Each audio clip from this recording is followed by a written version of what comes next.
Vous parliez du défi de la stratégie à long terme, qui est finalement probablement le cœur de votre travail.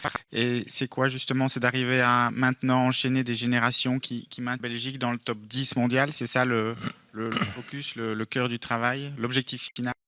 Bah, au niveau Diable Rouge, oui, mais on a aussi les Flames, on a le futsal, ça va beaucoup plus loin. Mais c'est sûr qu'au niveau Diable, on veut rester là et on veut enchaîner du talent qui arrive dans l'équipe première. Je reviens sur une question qui a été posée tout à l'heure, mais maintenant vous avez un peu plus côtoyé Domenico.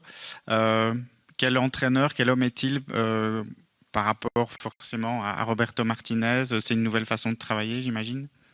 Oui, c'est tout à fait différent. Je pense au niveau humain, ça va comme avec Roberto, en fait. Les deux sont très ouverts, on peut facile parler avec eux. Je pense qu'au niveau gestion, c'est plutôt, je vais dire, la façon allemande. Il dit qu'il est italien, donc je n'écris pas. Mais là, c'est peut-être un peu plus strict, mais au général, il parle beaucoup avec ses joueurs. Il travaille jour et nuit, et je pense que c'est pas différent à Roberto. On avait l'impression au mois de mars que c'était pas plus important que ça l'Euro Espoir pour Domenico Tedesco. Est-ce que vous avez eu un discours pour lui dire que pour la fédération c'était quand même un moment important ou...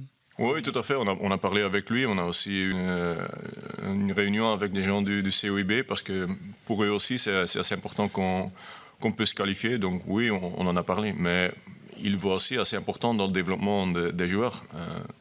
J'espère que dans un an, on va jouer l'Euro en Allemagne. Bah, si on a des joueurs jeunes qui ont déjà de l'expérience pendant un tournoi, bah, ça peut leur aider. Donc lui aussi, dans le développement des Diables, c'est aussi important pour lui.